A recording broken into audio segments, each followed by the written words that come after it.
L'histoire commence avec Michael Blomqvist, un journaliste d'investigation connu pour ses articles coup de poing. Ce n'est pas le genre d'homme qui recule devant un scandale, mais cette fois, il a frappé un mur en béton armé. Il vient tout juste de publier une enquête explosive accusant Hans-Erik Wennerström, un magnate de la finance, d'activités illégales. Problème, devant le tribunal, Michael n'a pas pu sortir la preuve ultime. Et dans ce monde, sans preuve, la vérité ne vaut rien. Résultat, il perd le procès et doit payer des centaines de milliers d'euros de dommages.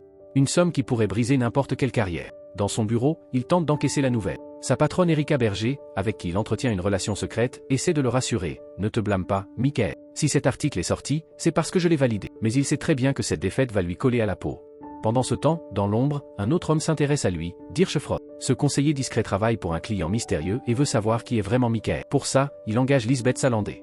Lisbeth n'est pas une hackeuse comme les autres. C'est une ombre qui se glisse dans les systèmes comme l'eau qui s'infiltre dans les fissures d'un mur. Elle découvre vite que Michael disait vrai sur Wennerström, mais qu'il n'avait simplement pas les munitions pour prouver ses accusations. Et ce n'est pas tout. Dans son rapport à Frodd, elle glisse un détail croustillant. Michael a une liaison avec sa patronne, qui est déjà mariée.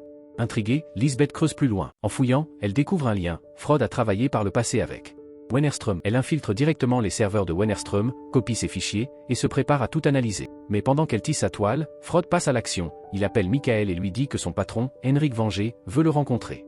Henrik, c'est un nom qui pèse lourd. L'homme possède une île entière et départ dans presque toutes les compagnies de transport de la région. Michael s'attend à un entretien classique, mais il va tomber sur une histoire bien plus sombre que prévu. Assis dans le bureau immense de Henrik, il écoute le vieil homme parler d'un mystère figé dans le temps. Depuis 40 ans, ma nièce Harriet a disparu. Et je suis convaincu qu'elle a été assassinée par quelqu'un, de ma propre famille. Henrik déroule l'histoire de son clan. 2 de ses frères étaient nazis pendant la Seconde Guerre mondiale. L'un est mort, l'autre, Harald, est encore en vie. Le fils de son autre frère, un homme violent, est lui aussi décédé. Mais Harriet, la sœur de Martin, c'était l'exception. Brillante, douce, aimée par tous, surtout par Henrik. Et c'est précisément elle qui a disparu sans laisser de traces. Henrik le sait, pour déterrer la vérité, il lui faut un outsider, quelqu'un qui ne doit rien à cette famille toxique. Et cet outsider, ce sera Michael. Henrik ferme les yeux un instant, comme s'il revivait la scène encore et encore. C'était un jour de fête. Harriet était sortie assister à une parade en ville. Quand elle est revenue sur l'île, elle m'a dit qu'elle voulait me parler de quelque chose d'important. Mais avant qu'on puisse discuter, il y a eu cet accident sur le pont. Un camion s'est renversé, bloquant l'unique voie vers le continent. Ce pont, c'était comme une frontière infranchissable. Personne n'entrait, personne ne sortait. Et pourtant, le soir venu, Harriet avait disparu. Le vieil homme en est convaincu, seul quelqu'un de proche, un membre de la famille, pourrait perpétuer un geste aussi intime. Michael hésite. 40 ans. Vous avez tout tenté, fouillé chaque recoin. Pourquoi moi? Henrik sourit faiblement parce que je peux vous offrir ce que personne d'autre ne pourra. Un salaire doublé, du temps illimité, et surtout, les preuves qui feront tomber Wennerström, si vous me résolvez cette énigme. Michael accepte. Pendant ce temps, à plusieurs kilomètres de là, Lisbeth Salander fait face à un cauchemar bien réel. Son tuteur légal, celui qui s'occupait de ses affaires administratives, est hospitalisé, et l'État lui en attribue un nouveau, Niels Burman. Dès leur première rencontre, Lisbeth comprend qu'il n'est pas là pour l'aider. Il lui impose une condition ignoble, il ne débloquera son argent qu'en échange de faveurs sexuelles. La première fois, il l'oblige à le satisfaire oralement contre quelques billets. De son côté, Michael commence à creuser dans l'histoire des Venger. Il interroge les membres de la famille, rassemble de vieilles photos jaunies par le temps.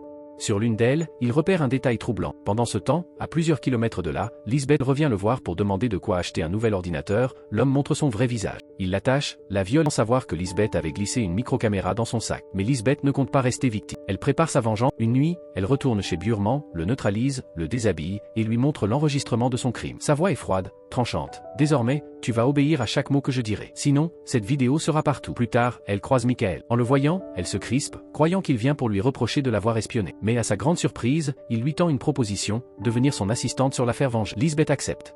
Michael lui expose alors un détail glaçant. Harriet tenait un journal où elle avait noté plusieurs noms, et tous ces noms correspondaient à des versets bibliques décrivant des exécutions rituelles. Il lui demande de vérifier si d'autres crimes similaires existent. Lisbeth se jette sur l'enquête. Mais ces meurtres sont anciens, trop anciens pour qu'Internet en garde la trace. Elle décide donc de partir sur le terrain, se faisant passer pour une journaliste afin d'accéder aux archives locales. Lorsqu'elle revient, son visage est plus sombre encore. Harriet avait noté 5 noms.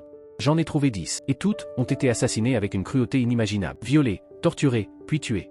Toutes les victimes ont un point commun, elles étaient juives. Les nazis avaient voué une haine obsessionnelle aux juifs, et il se souvient alors que 2 frères d'Henrik, Richard et Gottfried, étaient eux-mêmes affiliés aux nazis. Gottfried, encore vivant, habite juste en face. Le lendemain, Lisbeth vient trouver Michael avec une découverte intrigante. Sur une vieille photo de parade, juste derrière Harriet, on distingue une jeune fille tenant un appareil photo. Si on retrouve ce cliché, dit Lisbeth, on saura peut-être qui l'a terrorisé ce jour-là. Sur le chemin du retour, il se fige, son chat, mort, gît devant chez lui. Ce n'est plus une enquête figée dans le passé, le danger est présent, ici et maintenant. Le tueur est vivant. Et il sait qu'il fouille. Lisbeth part en ville pour suivre les recherches. Michael, lui, remonte la piste de la fille à l'appareil photo. Quand il la retrouve, elle lui remet le cliché.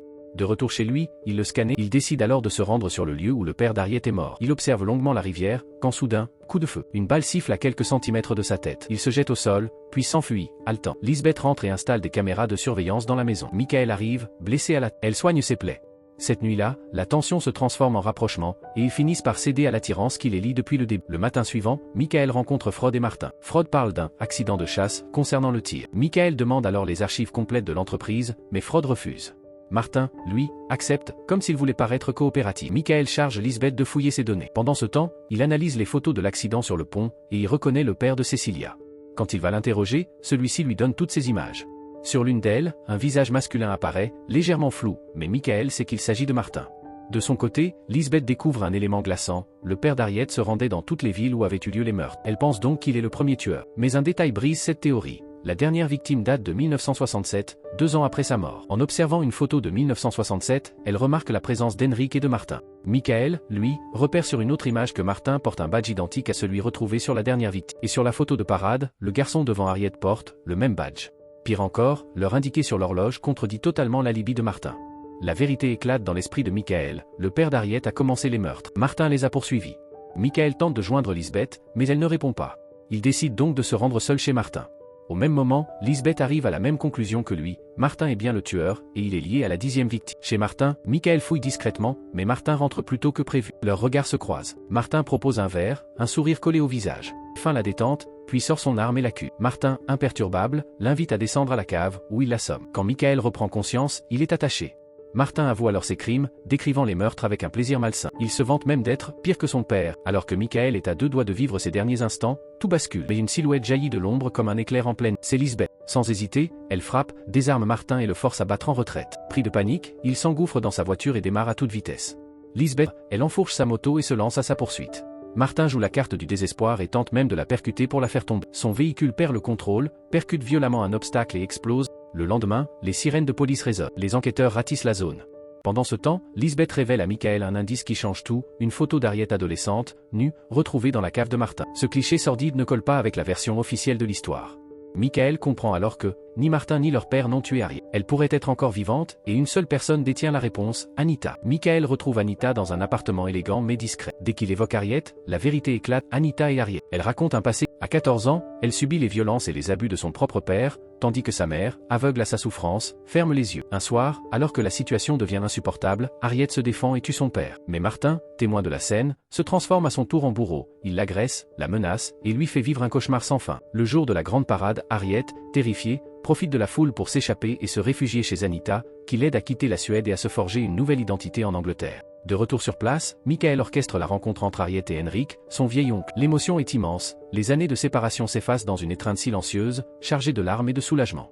Mais l'histoire ne s'arrête pas là. Parallèlement, Lisbeth, toujours un pas devant tout le monde, s'attaque à un autre adversaire, Wennerström. Les révélations font la une, mais Wennerström nie tout. Lisbeth, pragmatique, demande à Michael de lui prêter 50 000 $, puis file en Suisse. Là, elle vide méthodiquement les comptes secrets de Wennerström, convertissant plus de 3 milliards de dollars en obligations. Plus tard, elle revient en ville, prête à rendre l'argent emprunté. Elle demande à Michael quels sont ses projets pour Noël. Il répond, presque distrait, passer du temps avec ma fille. Mais lorsqu'elle le voit en compagnie d'Erika, le choc est brutal. Blessée, elle se sent trahie. Dans un geste lourd de symbole, elle jette à la poubelle le blouson qu'elle lui avait acheté en cadeau. Et c'est ainsi que se referme ce chapitre, et si cette histoire vous a captivé, imaginez ce que vous découvrirez dans les prochains. Abonnez-vous maintenant, activez la cloche, et entrez avec moi dans l'univers des récits qui vous tiendront en haleine jusqu'à la dernière seconde.